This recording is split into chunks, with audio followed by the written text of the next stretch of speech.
आज हम देखेंगे कि पॉलिटेक्निक क्या होता है। पॉलिटेक्निक के बारे में पूरा जानकारी को हम देखेंगे कि पॉलिटेक्निक क्या होता है, पॉलिटेक्निक कोर्स कैसे किया जाता है। तो पॉलिटेक्निक यह एक टेक्निकल कोर्स है जो कि आप 10th या 12th पर कर सकते हैं। इसका फॉर्म जो है, इसमें जाने के लिए आपको सबसे पहले एंट्रेंस एग्ज़ाम देना होगा। अलग अलग स्टेट का एग्ज़ाम वो मतलब 10-15 दिन लेट करके एक एग्ज़ाम फॉर्म आता है। सबसे पहले आपको एंट्रेंस एग्ज़ाम यानी प्रवेश प्रतियोगिता परीक्षा आपको देना होगा। इसके बाद ही आप इसमें जा सकते हैं। उसके बाद होगा कि इसमें यह क्या है पॉलिटेक्निक। सबसे पहले बात आता है कि क्या है, इसमें क्या क्या पढ़ाई होता है। तो पॉलिटेक्निक यह टेक्निकल कोर्स है। यह पॉलिटेक्निक क्या है, टेक्निकल कोर्स है। इसके अंतर्गत देखें कि इसमें ब्रांच जो है अलग अलग होते हैं। सबसे पहले टॉप लेवल पर आता है civil branch, electrical branch, computer, electronics, automobile, electronic communication. इस तरह से आपको 10-15 ब्रांच होते हैं। आप अपने इंटरेस्ट के हिसाब से आप इसमें चूज कर सकते हैं।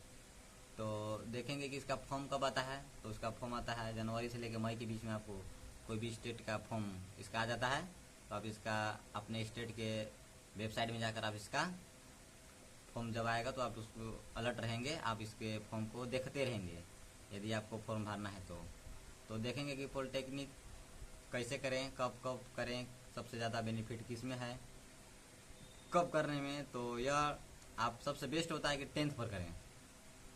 यदि आप 10th पास हैं तो आप फरवरी में परीक्षा हो जाता है। उसके बाद पॉलिटेक्निक के फॉर्म आता है तो आप पॉलिटेक्निक के फॉर्म भरें और इसका इंट्रेंस एग्ज़ाम दें और इसका क्वालिफाई करने के बाद आप इसमें एडमिशन लेंगे। अब यही इसी को यदि अब हम 12th पर बात करते हैं तो यदि आपका 12th में यदि आप मैथ, फिजिक्स, केमिस्ट्री आपका सब्जेक्ट है तो भी, और इसमें देखें तो आपको मैथ सब्जेक्ट अनिवार्य रहना चाहिए क्योंकि इसमें जो क्वेश्चन पूछता है मैथ, फिजिक्स, केमिस्ट्री 3 विषय पूछता है। यदि आप 12th पर भरे हैं तो आपको 100 नंबर का ही एग्ज़ाम होगा जिसमें फिजिक्स, केमिस्ट्री, मैथ मिलाकर 100 नंबर का क्वेश्चन आएगा। और यदि आप 10th में पर फॉर्म भरे हैं तो आपको 150 नंबर का क्वेश्चन पूछा जाएगा जो कि 50 नंबर का फिजिक्स रहेगा, 50 नंबर का केमिस्ट्री रहेगा और 50 नंबर का मैथ रहेगा। कुल टोटल मिलाकर 150 नंबर का क्वेश्चन तो आपसे पूछा जाएगा। तो यह कोर्स 3 साल का होता है जिसमें आपको इसमें इंजीनियरिंग के विभिन्न क्षेत्रों में व्यवहारिक ज्ञान आपको प्राप्त होता है। तो यह कोर्स 3 साल का होता है यदि आप 10th के बाद फॉर्म भरते हैं तो, और यदि आप 12th के बाद फॉर्म भरते हैं तो आपको यह कोर्स 2 साल का ही रहेगा। इसमें आपको 1 साल लेटरल मिल जाएगा। यह डिप्लोमा डिग्री इसको कह सकते हैं जो कि 12th डिग्री देता है।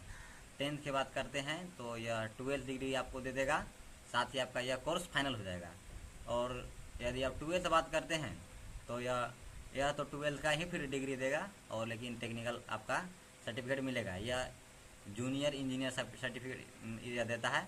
अब इसको जूनियर इंजीनियर बोल सकते हैं। जैसे सिविल लिए हैं तो सिविल इंजीनियर, और यदि आप मैकेनिकल लिए हैं तो मैकेनिकल इंजीनियर, इलेक्ट्रीशियन लिए हैं तो इलेक्ट्रीशियन इंजीनियर। अब निर्भर करता है कि आप कौन सा ब्रांच लेते हैं, आपको कौन सा ब्रांच इंटरेस्ट है। आप वही ब्रांच चूज करें जो ब्रांच आपको जो आपका इंटरेस्ट हो। तो हमारा सजेस्ट है कि आप वही ब्रांच चूज करें या आगे के पढ़ाई के लिए बीटेक में प्रवेश ले सकते हैं। पॉलिटेक्निक करने के बाद आपको बीटेक यदि आप करते हैं तो आप सीनियर इंजीनियर बन गए बाबू। आप सीनियर हो गए, इंजीनियर बन गए। आप किसी फॉर्म का इंजीनियर का फॉर्म भरे, अगर निकले सरकारी तो आप उसमें फॉर्म भर सकते हैं इंजीनियर का। तो यह इंजीनियर का ही है ब्रांच। जो आप पॉलिटेक्निक करते हैं तो आपको जूनियर इंजीनियर सर्टिफिकेट मिलेगा। यदि आप बीटेक कर लेते हैं तब आप इंजीनियर बन गए। और जब आपको सरकारी वैकेंसी निकले इंजीनियर का, उसमें फॉर्म अप्लाई करें, आप इसमें इंजीनियर बन सकते। आपको बता दें कि सबसे पहले इम्पोर्टेंट होता है ब्रांच चुनना। अगर आप गलती से गलत ब्रांच अगर चूज कर लिए तो आपको दिक्कत होगा। वहाँ पर आपको मन नहीं लगता पढ़ने में तो आप उस ब्रांच को मत चूज कीजिए। न गार्जियन का दबाव हो या किसी का प्रेशर में आप अपने ब्रांच को मत चेंज कीजिए। आप अपने ब्रांच है ना अपने मन से लीजिए।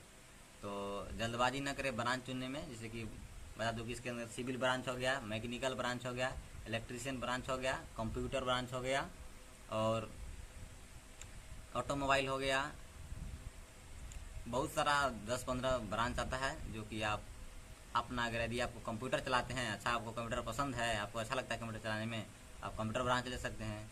अगर बिल्डिंग विल्डिंग के काम आपको ज़्यादा समझ में आता है, कितना सही आ जाएगा, कितना का यहाँ कलम आएगा, कि छत ज़्यादा मजबूत होगा, कितना का व्यवहार सह सकता है, तो आप सिविल ब्रांच ले सकते हैं। और यदि आपको बिजली के बारे में पता चलता है कि ऐसा ऐसा कनेक्शन होता है, ऐसा यहाँ पर लाइट लगेगा तो अच्छा इधर देगा, इस एंगल पर लगाएंगे बल्ब, या बिजली ऐसे जाता है, कौन सा लो का पालन करता है, और बिजली कैसा बनता है, इससे बारे में आपका इंटरेस्ट होगा इस संबंधी, तो आप इलेक्ट्रीशियन ले सकते हैं। और यदि आपको गाड़ी उड़ी के इंजन के बारे में आपको ज़्यादा अच्छा लगता है समझना, कि इसका गाड़ी के इंजन कैसे काम करता है, कि कैसे मैग्नेटिक में यह काम करता है, कैसे घूमता है, चक्का कैसे घूमता है, कहाँ पर तेल जाता है, कहाँ पर तेल, तो आप इससे अपने हिसाब से आप ब्रांच को चूज़ कर सकते हैं। सबसे इम्पोर्टेंट है ब्रांच। आपको ब्रांच चूज करने में गलत नहीं होना चाहिए, तो आपको ब्रांच में कोई प्रॉब्लम नहीं होना चाहिए। ब्रांच सोच समझ के ले लें। अब आप वही ब्रांच लें जो कि आप उसको कवर कर सकेंगे, उसको पढ़ सकेंगे। 3 साल आपको पढ़ना होगा या 2 साल पढ़ना होगा। 10th के बाद के लिए हैं तो आप 3 साल पढ़ना होगा। आपको जूनियर सर्टिफिकेट मिल जाएगा, इस IAC लेके किए हैं तो आपको 4 साल का कोर्स करना पड़ेगा बीटेक, तब आपका बीटेक फाइनल हो जाएगा। जो बीटेक है ग्रेजुएशन डिग्री देता है, बैचलर डिग्री देता है।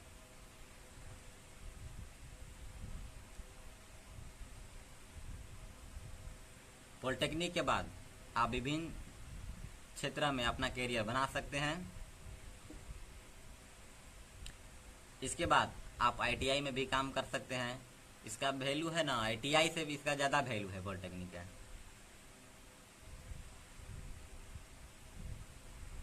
तो हम आपको बता दिए कि आपको इसमें जाने के लिए आपको एंट्रेंस एग्ज़ाम देना होगा, जो हर स्टेट अपना अलग अलग एग्ज़ाम कराती है। जैसे कि आपका इसका फॉर्म आता है, फॉर्म जनवरी से मई के बीच में फॉर्म आता है। आप एंट्रेंस एग्ज़ाम दीजिएगा इसमें, उसके बाद आपको इसमें आपका पास होने पर, क्वालिफाई एग्ज़ाम निकलने पर आपको एडमिशन मिलेगा, सरकारी कॉलेज मिलेगा। सरकारी कॉलेज यदि आप चुन रहे हैं तो आप सरकारी कॉलेज चुनते हैं तो उसका ज़्यादा फ़ी नहीं होता है, आपको 1000 के आसपास में एडमिशन हो जाएगा। और सेमेस्टर वाइज जितना फ़ी लगेगा उतना देना होगा। यदि आपको प्राइवेट कॉलेज मिला तो बहुत पैसा लगेगा, और सेमी गवर्नमेंट मिलता है यानी आधा सरकारी आधा प्राइवेट, आपको उतना ज़्यादा पैसा नहीं लगेगा, 10-15 हज़ार में काम चल जाएगा। ये कॉलेज पर डिपेंड करता है कि वहाँ के कॉलेज कितना लेता है फी। अलग अलग कॉलेज का अलग अलग डिमांड होता है, तो आप इसमें देख सकते हैं सर्च मार्क। तो आप अपने स्टेट के वेबसाइट में जाकर आप देखिए, इसका कम फॉर्म आ रहा है, जनवरी से मई के बीच में कभी भी आ सकता है। आप भरिए, उसके बाद अगर फॉर्म भर रहे हैं तो आपका एडमिट कार्ड आएगा। एडमिट कार्ड आ गया, आपको सेंटर देगा। फॉर्म भरते समय ही सेंटर चूज करने के लिए देगा, 3-4 को सेंटर मार दीजिए नज़दीकी में। उसके बाद एडमिट कार्ड आ जाएगा। एडमिट कार्ड ले करके आप डॉक्यूमेंट साथ में ले जाएगा, 2 फोटो मांगता है, आधार कार्ड मांगेगा, पैन कार्ड मांगेगा, वोटर ID कार्ड मांग सकता है। आपको एग्ज़ाम जब देने जा रहे हैं अब ये चीज़ लेके जाइएगा। उसमें एडमिट कार्ड में लिखा रहता है कि अब ये डॉक्यूमेंट आपको लेकर के आना है एग्ज़ाम में, नहीं तो आपको एग्ज़ाम में बैठने नहीं दिया जाएगा। उसके बाद यदि आप एग्ज़ाम देने जाते हैं तो उसमें देखिएगा कि इसका जो है, इसका पेपर पॉलिटेक्निक का लीक होने का चांस नहीं होता है। इसका पूरा पैकेट में आता है, और इसका जो क्वेश्चन रहेगा, क्वेश्चन को पूरा सील रहता है। इसको एक बार कबाड़िएगा तो दोबारा ये सटेगा नहीं। और इसी के अंदर आपको रहेगा ओमार सीट, जो कि ओमार सीट है उसी के अंदर रहेगा और सील किया हुआ रहेगा। और आप उसमें देखेंगे कि तीन सब्जेक्ट का आपको क्वेश्चन रहेगा, पेपर रहेगा। उसी में 10th पे भरे हैं तो 150 नंबर का क्वेश्चन पूछा जाएगा, और 12th पर भरे हैं तो 100 नंबर का ही क्वेश्चन पूछा जाएगा, जिसमें 150 में 50 रहेगा केमिस्ट्री, 50 फिजिक्स रहेगा, 50 मैथ रहेगा। और 12th बेस पर भरे हैं तो 12th बेस पर फॉर्म भरे हैं तो आपको 100 ही क्वेश्चन रहेगा, जिसमें डिवाइड कर करके फिजिक्स केमिस्ट्री मैथ को 100 नंबर में ही पूछ लिया जाएगा क्वेश्चन। उसके बाद यदि आपका एग्ज़ाम निकल गया तो आपको यदि 100 नंबर यदि है तो आपको सरकारी कॉलेज जहाँ चाहिएगा, जौन सा कॉलेज चूज कीजिएगा वहाँ आपको मिल जाएगा सरकारी कॉलेज।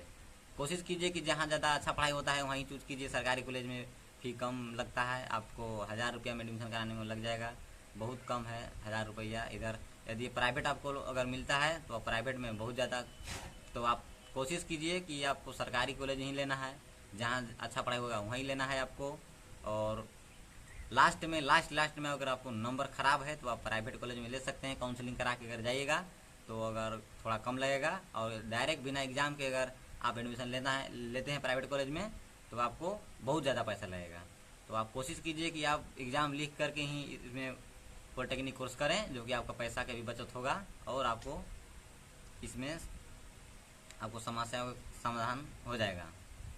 और इसमें देखें कि आप अगर एग्ज़ाम क्वालिफाई कर दिए तो आपका 100+ अगर नंबर है तो आप अच्छा कोशिश कीजिए, एकदम अच्छा सा अच्छा ब्रांच लीजिए, अच्छा सा अपने हिसाब से अच्छा सा कॉलेज चुनिए। और वहाँ पर हॉस्टल भी मिलता है। यदि आपको सरकारी कॉलेज मिला तो वहाँ पर हॉस्टल फ्री मिलेगा। और इसके बाद रिजल्ट आ गया, काउंसलिंग करा दिए। काउंसलिंग में होता है बाबू कि तुम कौन सा कॉलेज लेना चाहते हो, कौन सा कॉलेज में पढ़ना चाहते हो, उसी को कहते हैं काउंसलिंग। रिजल्ट आने के बाद काउंसलिंग किया जाता है, जो कि काउंसलिंग में होता है कि आप कौन सा कॉलेज अपना हिसाब से अपने नज़दीकी या अपने सुविधा के अनुसार आप कॉलेज को चूज कीजिए, सरकारी कॉलेज को चूज कीजिए या उसमें एडमिशन जाके लीजिए।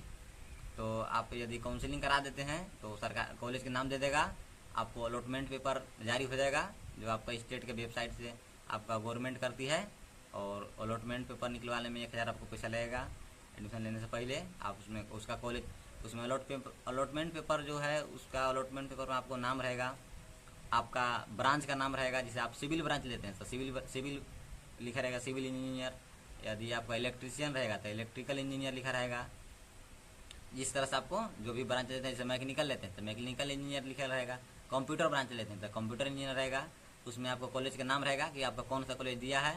उसके बाद रहेगा आपका उसमें सब आपको डाटा रहेगा कि आपका गांव कहाँ है, सब एक तरह से क्या है, या एक तरह से क्या कहते हैं, एक तरह से आपका आईडी टाइप होता है, आपका सब पूरा एड्रेस उसमें रहता है अलॉटमेंट पेपर में। उसको निकलवाने में आप काउंसलिंग के बाद ही अलॉटमेंट पेपर आता है आपका वेबसाइट में, उसमें कॉलेज को टिक किया जाता है कि आपको ये कॉलेज मिला है अलॉटमेंट पेपर में। तो आप अलॉटमेंट पेपर निकलवाइएगा। उसके बाद आइए आप बाबू एडमिशन कराने जाने से पहले आपको मेडिकल सर्टिफिकेट बनवाना होगा, जो कि हर जिला में सदर अस्पताल एक सरकारी है, उसमें पैसा 1 रुपया नहीं लगेगा। आप आराम से आप मेडिकल जांच करवा के मेडिकल सर्टिफिकेट बनवा के और एक लगता है एंटी रैगिंग, जो कोर्ट से बनवाइए। एक अपने पिताजी के नाम पर बनवाइए और एक अपने नाम पर बनवाइए। एंटी रैगिंग जो कोर्ट से एफिडेविट करा कर बनता है वो बना लीजिए। और मेडिकल सर्टिफिकेट बनवा लीजिए। आधार कार्ड लगेगा, आधार कार्ड 2 लगेगा, 6 फोटो लगेगा, एंटी रैगिंग लगेगा, मेडिकल सर्टिफिकेट लगेगा, CLC ले लेगा, मार्कशीट लगेगा, प्रोविजनल ले लेगा, एडमिट कार्ड ले लेगा, आपको सभी ओरिजिनल लेगा। बाहरी से एंटी रैगिंग और मेडिकल सर्टिफिकेट जरूर बनवाएं, नहीं तो आपको एडमिशन नहीं होगा। वहाँ पर आपको कॉलेज से जाके घूम के आना पड़ेगा। तो ऐसा हमारे साथ हुआ है, हम सब देखे हैं कैसे होता है प्रक्रिया। इससे पहले आपको अलर्ट रहना है इस सबसे। तो इसके बाद आपको यदि आप इसमें पढ़ के 3 साल में फाइनल कर दिए तो आप उसमें बाद बीटेक की तैयारी कीजिए। बीटेक की इंट्रेंस एग्ज़ाम लिखिए, जिस तरह से आप पॉलिटेक्निक का इंट्रेंस एग्ज़ाम लिखे हैं उसी तरह से आप प्रयास कीजिए और तैयारी कीजिए इंट्रेंस एग्ज़ाम का, और आगे इसमें पढ़ाई आप करने के लिए तैयारी हो जाइए। वीडियो में आप कमेंट कीजिए कि आपको कौन सा टॉपिक में आपको वीडियो बना दें, कौन सा टॉपिक आपको आज समझ में नहीं आया, हम उसी के बेस पर हम एक वीडियो और बना देंगे। आप हमारे वीडियो में कमेंट कीजिए, हम जानेंगे कि आप कौन सा टॉपिक में बनाना चाहते हैं, आपको कौन सा समझ में नहीं आया। उसके बाद हम देखेंगे।